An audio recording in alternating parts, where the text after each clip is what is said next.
Ya vamos a iniciar la presentación del libro de la Universidad Nacional de General Sarmiento, Toda Reinas, un perfil sobre César Sigliuti, 24 años como presidente de la comunidad homosexual argentina.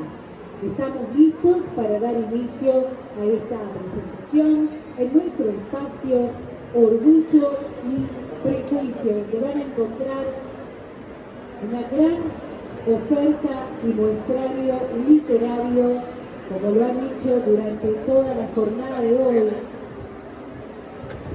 Estamos iniciando la gran noche de la feria en esta 47ª edición de la Feria Internacional del Libro de Buenos Aires. Bienvenidos todos, bienvenidas todas, bienvenidos todos. Es una alegría para la Asociación del Libro, organizadora de esta 47ª Feria Internacional del Libro de Buenos Aires, recibimos en nuestro espacio Orgullo y Prejuicio, un espacio de diversidad sexual y cultural. Fundación Libro le da la bienvenida a la Universidad Nacional de General Sarmiento, que presenta el libro Todas Reinas, un perfil sobre César Sigliuti, 24 años como presidente de la CHA, Comunidad Homosexual Argentina. Presentan este libro a través de una charla Marcelo Zuntein, miembro de la CHA y gran compañero de César, le agradecemos mucho su presencia, y Paco Soto, psicólogo con perspectiva de género, periodista y escritor con más de 30 libros publicados. A ambos le damos la bienvenida y les cedemos la palabra. Muchas gracias. Bueno, muchas gracias por estar acá. Estoy contento que vamos a hablar de César Sigliuti, a quien conocí en sus últimos años de vida, y que me acompañe Marcelo Zuntein, que fue su gran compañero de vida, de militancia, miembro de la CHA también. Así que me pone muy contento que estemos acá hablando de César, que sin César no sé si podríamos estar acá, ¿no? Algo así dijo el presidente en un homenaje que hizo en el Ministerio de Mujeres y Género. Bueno, les voy a contar un poquito cómo surgió el tema de este libro. Yo estaba terminando otro libro, ¿se escucha bien ahí? ¿Sí? Estaba terminando otro libro, que se llama Charlie Queer. Cuando era adolescente era muy fan de Charlie, coleccionaba revistas, reportajes, y me parecía interesante rescatar esa beta de Charlie. Charlie como orador, como gurú en algún sentido, como filósofo, aparte de las cosas que decía en los años 80, reportajes que no están en internet, eran un camino hacia la libertad, hacia todo tipo de libertades, ¿no? Cero prejuicio en un contexto donde, como él dice, también es una democracia, no es que cambió el mundo, sino que, bueno, mucha gente que estaba durante el proceso militar, la dictadura, estaba reacomodada de otra manera, y la mentalidad fascista argentina seguía funcionando de la misma manera que antes. Bueno, entonces se lo tildaba de un montón de cuestiones, vendido de patria por haber ido a grabar un disco a Estados Unidos, etc. Bueno, terminando ese libro, lo llamo a César y le pregunto algo que yo ya sabía, pero quería escucharlo de parte de él. ¿Qué le parecía Charlie, si tenía que ver con la CHA, con la comunidad? Porque para mí era un referente, más allá que él era gay, Charlie, un referente para abrir caminos hacia todo tipo de libertades. César me dice, pero claro, era una hermana nuestra, Charlie siempre teníamos Sandra y Celeste, Charlie, y unos pocos más argentinos que nos acompañaban, bueno, lo dijo con palabras mucho más preciosas. Y ahí mismo me dice, bueno, sé que tienes una producción de libros, me conocía de escribir en el SOI de página 12, sé que tenés una producción muy ardua, hablamos de otro libro de conversaciones, como Washington Curto que yo había sacado, ¿con qué seguís? yo pensaba con vos, pero no me animaba a decírselo, porque digo, sería genial, me parece que sería genial, pero me parecía como un tipo muy grande, muy monstruo, en el sentido de todo lo que abarcaba, lo que representaba, de yo haberlo visto en la tele y bueno, hasta que le dije, con vos, y se armó un silencio muy grande, y bueno, comemos un café y vemos. Nos encontramos, creo que esa misma semana o a más tardar la semana siguiente, en un bar en el centro, y cuando estábamos charlando empezó a contar un montón de cosas que digo, esto es lo que yo quiero para el libro. No quiero que se pierda esto, cómo me estás contando de la campaña Stop SIDA en tal año, lo que hacían en los colegios, y me contaba esto y me contaba lo otro. Disculpame, te tengo que empezar a grabar, porque es genial lo que me estás contando. Bueno, dale, sí, me dice. Y nos empezamos a anotar metódicamente, una y hasta 2 veces por semana en bares, y yo estaba flasheado con todo lo que me contaba, cosas que sabía, cosas que no, cosas que yo soy como muy deseante, muy motivado, digamos. Entonces iba, buscaba cosas, encontré los boletines de la CHA del año 84, 87, 80, y descubrí que él firmaba con otro nombre, que no daba su nombre. Entonces era como todo un puntapié para preguntarle y explorar un montón de cosas que quería saber, ¿no? Y a la vez también pensaba, son cosas que no podía entender cómo no estuviese documentado en un libro todo ese material, si bien hay cosas en internet, ¿no? Y tiene que ver con lo que me pasó cuando venía acá. Cuando venía acá en el subte, vi 2 chicos que iban a jugar a un equipo de fútbol gay, o rugby, o algún deporte, pero tenían la camiseta con el arco gay. Entonces los paré, uno medio como se puso medio reticente, y digo, no, soy de la comunidad, está todo bien. Tapé el nombre, no sé qué, y digo, ¿saben quién es César? César Sigluti. Uno moví la cabeza diciendo que no, y el otro me dijo, sí, es un escritor. César, bueno, también es escritor, pero no es un escritor básicamente, ¿no? Entonces digo, bueno, está bien que haya hecho el libro, porque que lo haya hecho con también mucha gente que después sumé para colaborar, porque me parece esto, o sea, si me preguntan por qué lo hice, porque no quería que se perdiera toda esta información, toda esta lucha que llevó César por Marcelo, con su pareja, su marido,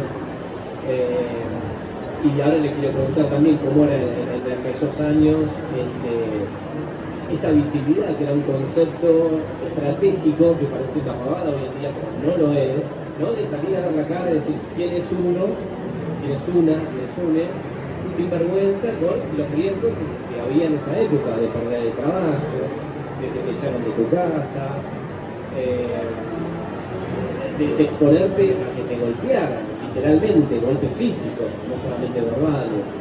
Me parece que tenemos que tener memoria y conocer eso, porque si podemos gozar un poco de cierta libertad hoy en día, creo que tiene que ver con esto, con toda esta lucha, ¿no? Y el libro comienza también con una imagen que me vino de César, también de Marcelo, de esta cosa para mí casi superhéroe, o de superhéroe directamente, ¿no? Están durmiendo plácidamente y llama a alguien que no conoce, porque está detenida, una mujer trans, está detenida por ser trans en una comisaría, y César se pone el saco y va a la comisaría a defenderla y a sacarla, alguien que no conoce, que probablemente nunca más vuelva a ver, y que nunca le agradeciera ese gesto. Pero a él no le importaba, no buscaba, me parece, para armarse, agradecimiento, buscaba esta lucha de acompañar al otro cuando uno lo estaba necesitando, ¿no? Por eso también me sorprendía todo el tiempo con cuestiones. En Contramano, un boliche histórico gay, había volantes donde estaba el teléfono de la CHA. Entonces, si te pasaba algo, tenías servicio gratuito de abogadas que te iban a ayudar a dar una mano. Esta cosa de no estar solo, de protección, de comunidad, me parece alucinante. Yo lo cuento y me erizo un poco los pelos, hasta los pies, y me parece que esto no tenemos mínimamente que conocerlo, ¿no? No sé qué dice acá Marcia. ¿Qué pasa con eso? Sí, ¿esto funciona? Sí.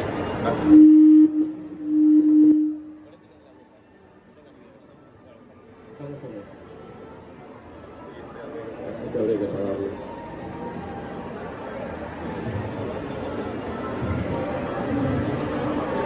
Bueno, buenas noches. Muchas gracias, Facu, por todo el esfuerzo de haber escuchado y transcrito lo poco que escuchaste de César. Y digo lo poco porque César falleció probablemente antes de contarte mucho más de lo que te contó. Eso se refleja en la biografía, hay muchas partes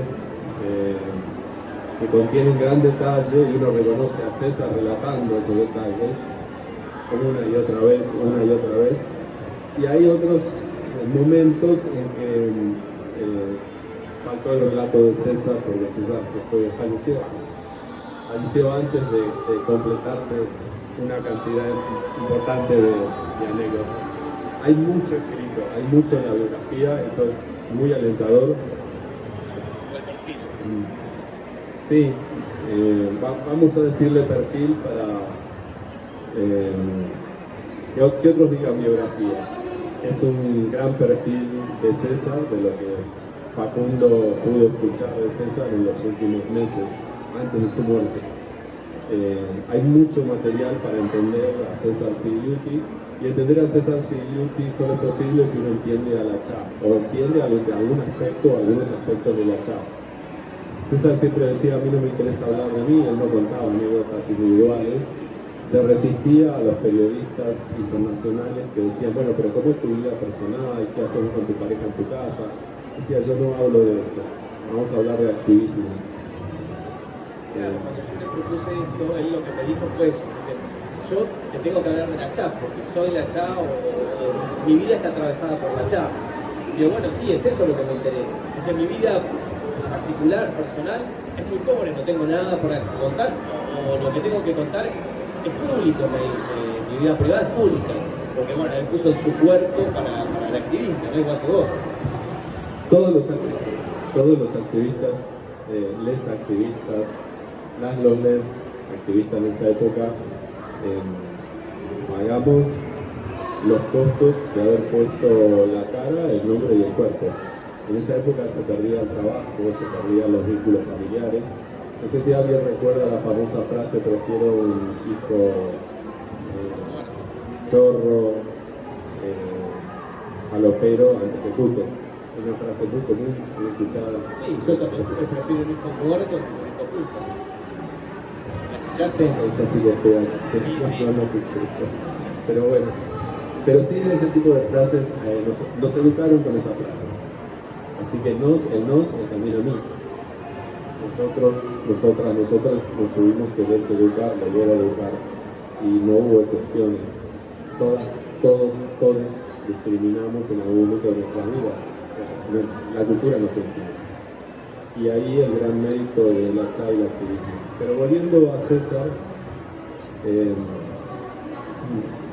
hay muchos aspectos del activismo importante de César que son rescatados en el libro. Uno de esos aspectos es el activismo de los derechos de pareja. Por las épocas en que se reclamaron los derechos de pareja, había pocas parejas que podían pagar el costo de nombrarse. Y César y yo los pagamos.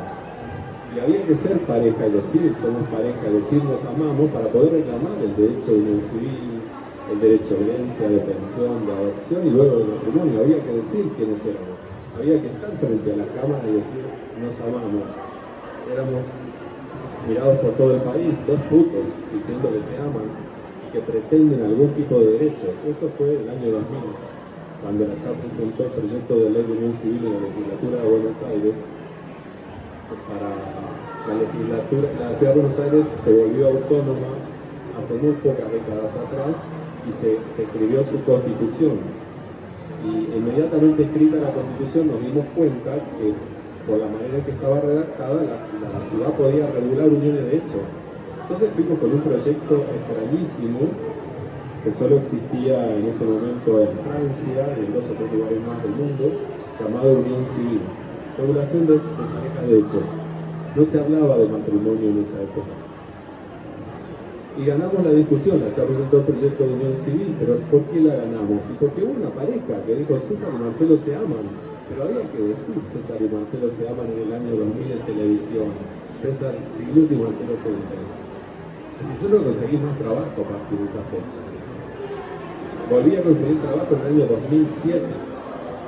Y eso que contactos sobraban en la charla. Yo volví a conseguir trabajo 7 años después de mostrarme públicamente como Marcelo Sunten, el que contrajo no subir con César Sigluti.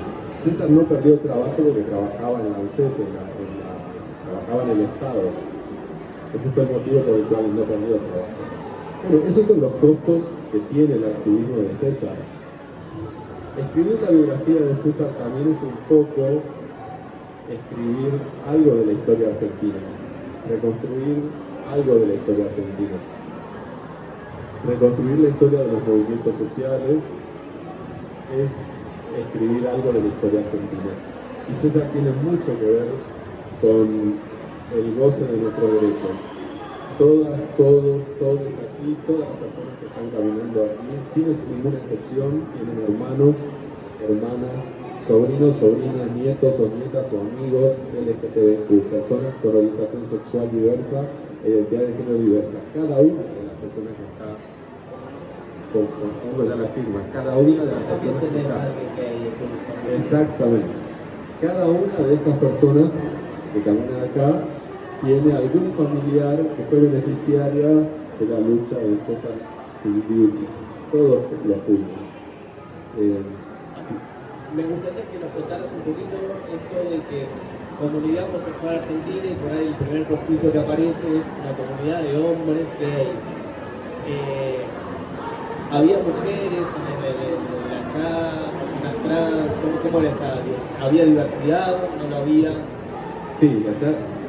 En el activismo había diversidad y la diversidad fue aumentando de a poco. El activismo en la Argentina surge con Nuestro Mundo en 1967, 2 años antes que Stonewall. Y sí, había una mezcla de clases sociales y había una mezcla de género también, mujeres, varones.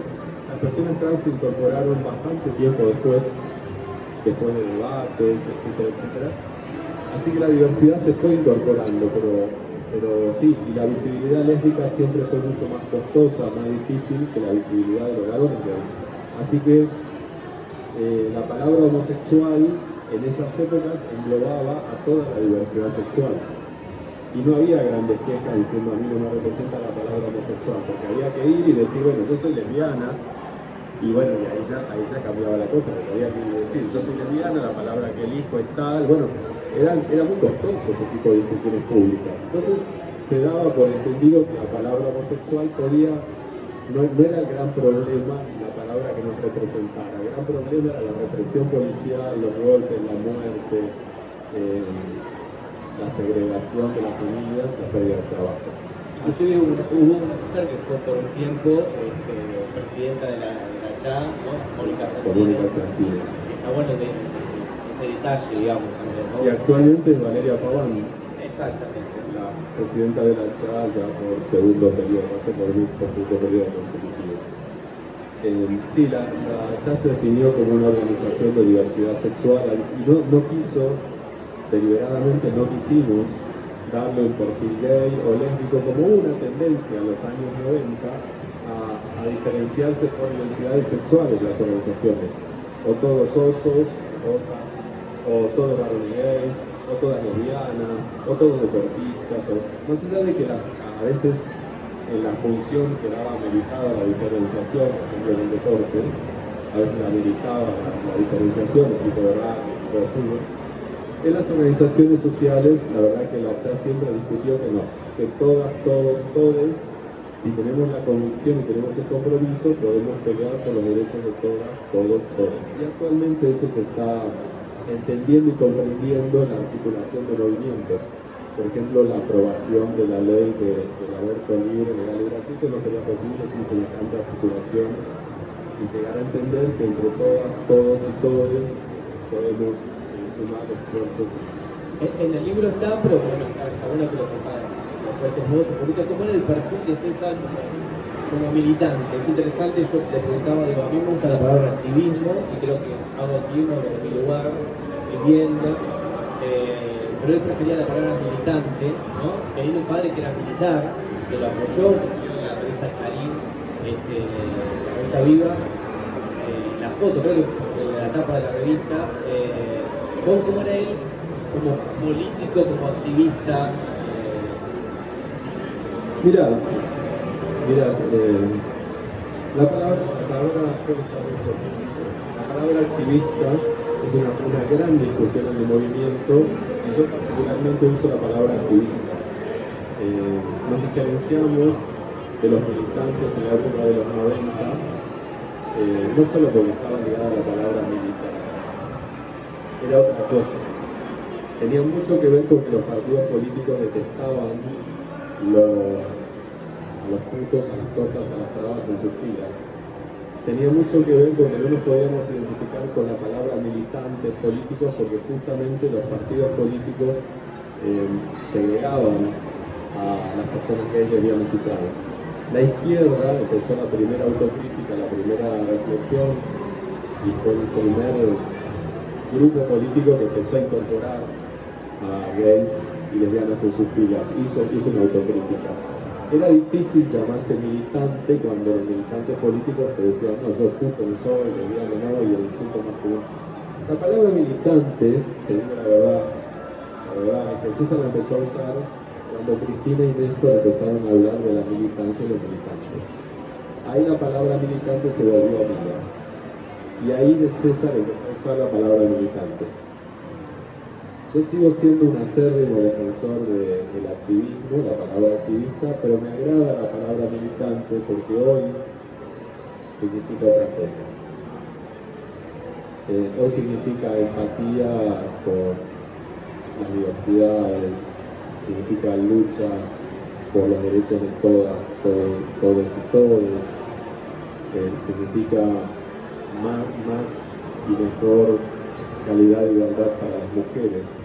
Significa ese tipo de lucha la palabra militante. César la empezó a adoptar muy tarde, es más, tardíamente César empezó a usar la palabra militante y tiene todo que ver con las nuevas fuerzas jóvenes que inspiraron Cristina y Néstor. Era público la admiración de César científico. ¿Y cómo era su gestión como militante en comparación o en diferencia con ruta de examen con relación a Carlos Jauregui? ¿Qué diferencias encontrás y qué similitudes entre Carlos y César? Mirá, una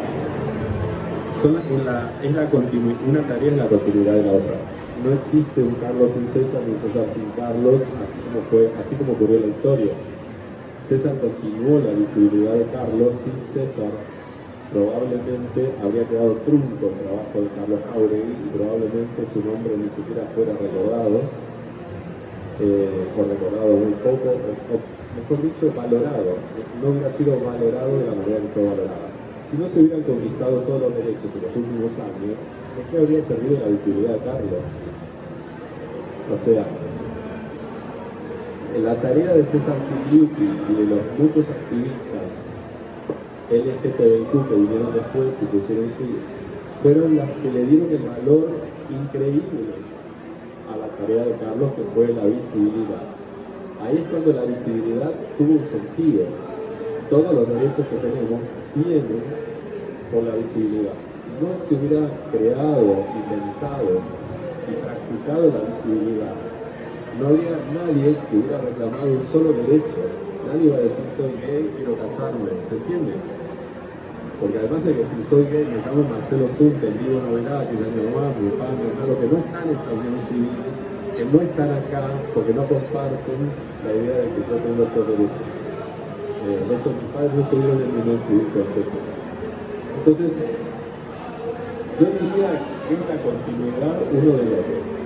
Es difícil valorar a Carlos sin la tarea de César. Y digo César porque el que tomó inmediatamente las banderas fue César. Hubo un cimbronazo tan grande con la muerte de Carlos y César inmediatamente se levanta, diría inmediatamente, a los pocos meses se levanta y se coloca en el lugar de visibilidad de Carlos. Deja de firmar como César Vasari, que era su firma, y dice soy César Sigliuti, mi padre es militar, y bueno, la familia se cayó toda la espalda, digamos. Pero en relación a los medios, ¿no?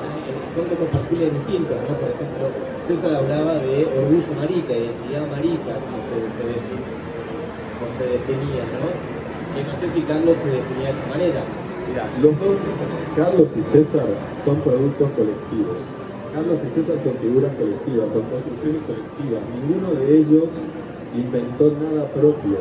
Todas sus ideas fueron discutidas en el seno de la comunidad homosexual argentina y consensuadas. Todas las cosas que dijo y escribió Carlos Jáuregui son producto de discusiones. No hay algo que haya salido de la cabeza de Carlos a solas. Las frases, las ideas fueron discutidas, lo mismo César Silviuti. Es decir, lo que pensaron y dijeron fue discutido por el movimiento y luego dentro de la charla. Entonces, me acabo de perder, ¿cuál era la pregunta? No, en cuanto a la visibilización de los medios, si había una forma de gestionar los medios diferente en cuanto a César, con su orgullo marica de César, de Carlos, que por ahí tenía otra impronta, como una impronta más masculina para llegar a los medios, y ya en los 90, en los 2000, César tenía una cosa como más alocada en varios sentidos. Bueno, qué bueno que tengas memoria, porque yo me perdí a mitad del camino. Sí, había diferencias. Hay quienes se quedaron con pequeños escritos diciendo Carlos fue elegido como producto de una estrategia porque era masculino y porque tenía bigotes. A ver, había tanto para elegir ahí que se eligió a Carlos Jáuregui. ¿Cuántas miles de maricas decían yo quiero ser presidente de la comunidad homosexual? O sea, había 2 o 3 locas, y de esas 2 o 3 locas más vale perderla que encontrarla, porque uno dirigió una organización hasta hace poco que más vale perderlo que encontrarlo. O sea, sí era importante la condescendencia de Carlos, porque a esta gente necesita derechos. Carlos hablaba desde afuera con una estrategia, desde su masculinidad, sí, y sus bigotes, era una traba, que tenía trabeado, trasvestido para engañar al periodista, una estrategia, ¿se entiende? Ahora, me causa mucha gracia los que dicen, bueno, sí, critican a la Chá, su estrategia, o sea, sin estrategia nunca se llegará a ninguna parte, pero además ni que hubiera habido 3 o 4 personas siquiera como candidato. Carlos era profesor de historia, una persona culta, ilustrada, que podía discutir con un diputado. A ver, después que teníamos un profesor de biología que decía yo tengo 3 travestis reales en mi organización y se refería a personas que se habían puesto implantes de silicona. O sea, no había posibilidad. La estrategia se diseñó sobre la marcha porque Carlos era masculino, punto, era su identidad. No le ibas a pretender hacer feminizar a Carlos. Y César, mi esposo, mi compañero de vida, era una loca. César, digamos, bloqueaba donde quería y se sentía orgulloso, y yo me sentía orgulloso de él. O sea, a la loca no la bajaba, porque César no era traba ni trans, no la sacaba de sus tacos. César era reina y decía todas somos reinas. O sea, a mí no me vas a tratar menos. César era una loca de atar, era una marica. César decía, soy marica básica, además pasiva, ¿se entiende?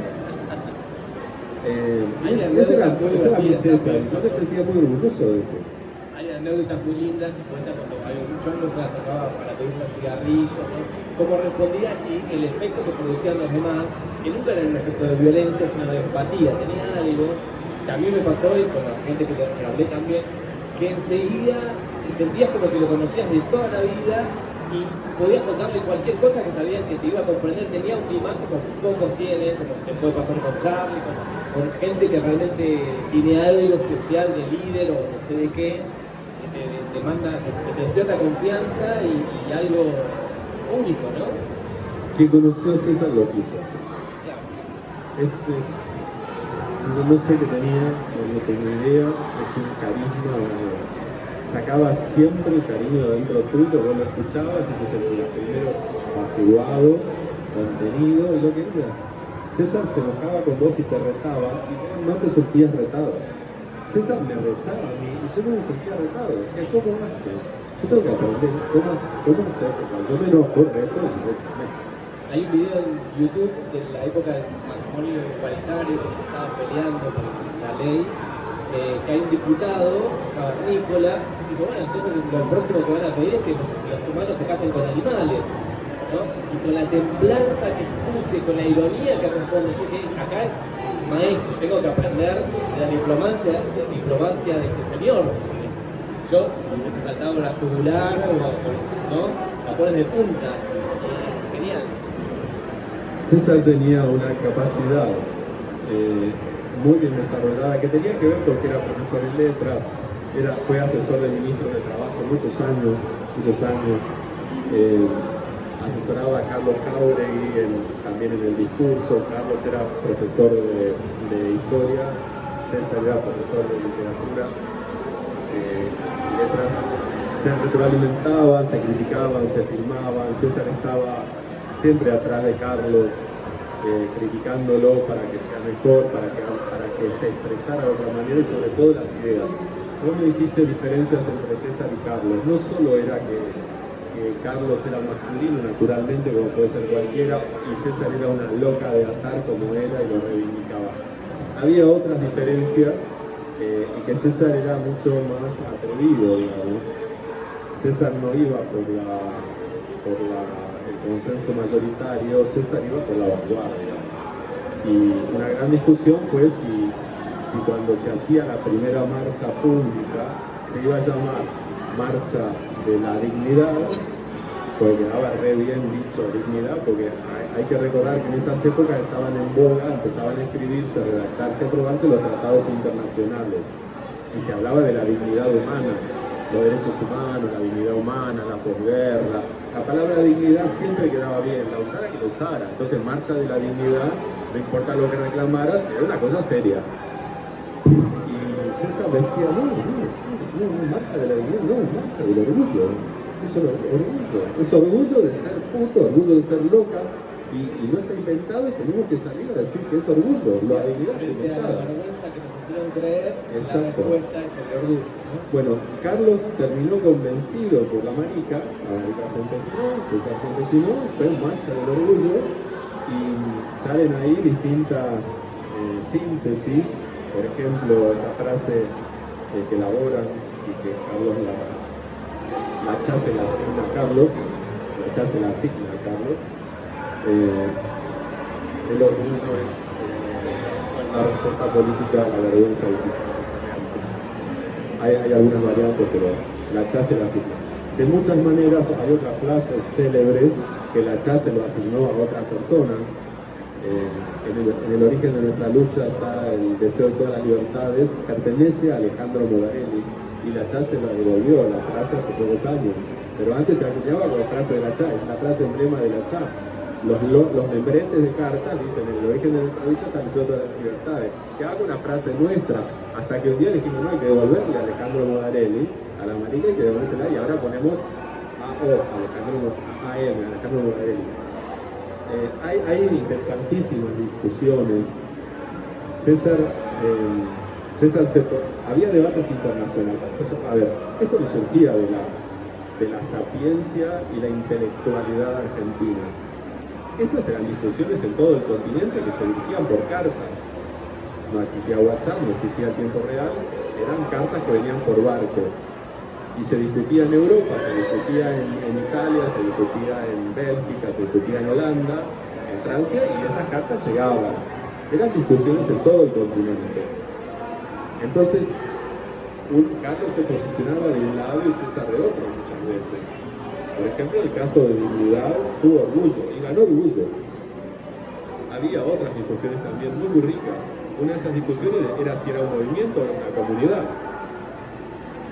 Claro, decir que era un movimiento era más fácil, porque movimiento, pues el movimiento de mujeres, movimiento indígena, movimiento nos trae el estigma. Comunidad de puto, torta y traba. ¿Qué otra comunidad tenés? O sea, al decir comunidad ya está diciendo puto, torta, traba. En cambio, movimiento, para quien no quería revelar su identidad sexual y quería leer un paper públicamente, hablar de un análisis y una exégesis del movimiento LGTBIQ, te ponía fuera de lo puto. Ahora, si vas a hacer un análisis de nuestra comunidad, obviamente el que está citado acá es puto, torta, traba. Entonces, esas eran discusiones que se daban, y por suerte ganó la comunidad, ganó la discusión por lejos. por lejos. Se usó movimiento en los 80, 90, y cuando la visibilidad con derechos empezaron a aparecer, hay quienes todavía hablan del colectivo, del movimiento. Nosotros hablamos de la comunidad. Es un concepto distinto al del movimiento. La palabra comunidad implica autodefensa, implica que cuando una marica venía uno no sabía quién era, pero te golpeaba la puerta, estaba toda ensangrentada, la hacía pasar porque la estaba corriendo la policía, no sabías quién era, pero le dabas el plato de comida, lo curaba, le decía, espera loca, que el patrullero pase y recién ahí, mañana pasado te va a tu casa. O sea, eso es comunidad, eso no es movimiento. Comunidad es eso, comunidad es abrazar a Loana Berkins y decir, Loana, no tenés que comer, vení, porque en casa vos te presto la tarjeta para buscar tus muebles, porque sin muebles, sin casa, o sea, eso era. Y Loana también lo reconoció. Y Loana y las grandes referentes trans que conocieron a César Sigliuti, todas ellas compartieron la idea de comunidad. Comunidad es algo que trasciende y contiene a todas las identidades, nos contiene a todas, todos y todes, dijo César una vez, sin poder definir con exactitud qué era comunidad. Pero comunidad implicaba que todos, todas y todes peleamos por todas, todos y todes. En mayor o menor medida, con mayor o menor fuerza, con mayor o menor interés. Salvo que se exceptúa así, hay quienes no creen en el concepto de comunidad y se han puesto afuera. Hablaban desde afuera, bajo un título de doctorado, bajo un título de yo no soy, serían aquellos quienes, los objetos de estudio, Pero bueno, la palabra comunidad hoy más que nunca está en vigencia. De hecho la toma el Estado. El Estado empieza en sus comunicados a usar la palabra comunidad. Bueno, súper interesante lo que estás contando. Está también entrevistas que te hice en el libro. Me gustaría leer algunas cositas del índice para que sepan con qué nos vamos a encontrar, qué se van a encontrar si leen el libro, con un prólogo de Alejandro Modarelli que se llama Una loqueza de fina estampa, puente de las diferencias. La aldea gay y la Chá, dos comunidades, el desalojo, pobres y disidentes sexuales, debajo del puente. César entra a la comunidad homosexual argentina, él cuenta a nivel anecdótico cómo entra, mirando para todos lados que no lo vean, cómo llega a través de revistas diferentes. Entrevisté al editor de las revistas diferentes, está viendo en Córdoba, con algo sacro, algo religioso, son revistas como míticas. Tuve acceso a esas revistas, son alucinantes, venían en un folio, se vendían adentro de un folio rojo. Breve historia de la Chá, César ingresa a la Chá, Carlos por César, las dos etapas de la Chá, política de visibilidad de la Chá, la primera solicitada, sacaban solicitadas en los diarios, la Chá contra la represión policial, el cine homosexual en la época y las reseñas. También hay mucho de contexto, de lugares de encuentro de época, Búnker, Contramano, mítico túnel de Búnker, que entrevisté también al dueño de Búnker o de América, para que nos contara cómo se había gestado ese lugar, las oficinas de la Chá, por el libre ejercicio de la sexualidad, los comienzos, el contexto cultural y pop, el mito del origen, Contramano, cartilla de seguridad. ¿Te acordás lo que era la cartilla de seguridad para llevar encima? ¿Quieres contar un poquito? Relatar vos sabés. Bueno. Ya a esta altura sabés Sí. un poco más que yo también. El otro derecho es la denuncia, algunos lugares, y las chicas, acá contamos el lugar importante de las mujeres, grupo de mujeres de la Chá, un grupo de reflexión de la Chá, de mujeres, detenciones en democracia por ser gay, primer festejo Día Internacional de la Dignidad, Homo Eroticón, la revista que traía el suplemento, el activismo de César, 24/7, el abogado Pisi, las dos Chá, la salida del closet de César, sobre la A de Loca. Bueno, y hay mucho más. El origen de la unión civil, solidaridad, el papá militar. ¿Me puedo interrumpir? Porque Dale. me acabas de inspirar para decir esto. Dale. Algo que definiría la discusión de si todo esto fue un movimiento o fue una comunidad es esto. Toda loca teníamos el teléfono de la Chá en el bolsillo anotado. Y sabíamos que si caíamos en la comisaría, algún abogado iba a venir, o iba César, o Carlos, o Pepe Pizzi, que era el abogado con título, y te iban a sacar. O sea, el hecho de que todas en algún momento tuviéramos el teléfono de la chat, simboliza y representa muy bien la diferencia entre lo que es una comunidad de alguien que no te va a cobrar, va a venir a la hora que sea, porque sos su hermana, aunque no te conozcan y le digas gracias, y va a venir a sacarte de la cárcel, si es que alguien le avisa, porque acuérdense que muchas veces ni siquiera nos otorgaban el derecho del llamado. Cuando uno caía preso, detenido en la comisaría, era preso, detenido, preso y sin ser anotado en el libro de ingreso, o sea, CANN también. Uno tenía un derecho a un llamado que pocas veces se ejercía. Bueno, cuando se ejercía el llamado no era papá y mamá, era la chat. La única moneda, el único papel que se usaba, el único llamado, pero era la chat sin ninguna duda, mamá ni papá. Así que bueno, eso ilustra perfectamente la diferencia entre cuando uno siente que lo suyo o uno pertenece está inserto en el movimiento o en una comunidad. Los 90, la visibilidad lésbica, el destape lésbico Sangre Celeste, Escracha, Jorge Enríquez, Varones Trans, Mónica Santino, presidenta de la CHA, Cartografía lésbica, Bar de Tortas, Visibilidad y Medios de Comunicación, clase B. Los medios de comunicación clase B le daban un lugar importante, ¿no?, a la difusión, los almuerzos Mirta Legrand, Revista 7 Días, visibilización en el Ministerio de Defensa, encadenamiento en la denunciatura, la sede de Tomás Ghiberti, la homosexualidad como enfermedad, Luana, Stop SIDA, primera campaña pública de VIH-Sida en una ONG, activismo cultural, la donación de León Ferrari a la CHA, fundadores de la Semana del Orgullo, Belloso de Felicidad, Búnker por su dueño, patrullaje en zona roja, las actividades que hacían en Constitución, áreas, tarjetas para pasar, el GIRE, el SIDA en las calles, primera marcha del orgullo, también hay un bloque, todas las marchas todas, tenemos 1983, iguales y libres en la diversidad, bueno, cada año y un resumen sobre cómo fueron las primeras marchas, de la primera hasta algunas de las últimas, digamos. Películas, estudios queer, bueno, y la última etapa que es un poco más personal, depresión, separación, el cierre de una etapa, la CHA en América, ya la pandemia, y cierra con el homenaje en la Casa Rosada que le hizo el presidente a César. No sé si alguien quiere hacer alguna pregunta, estaría bueno que le aprovechemos que tenemos acá Cristian.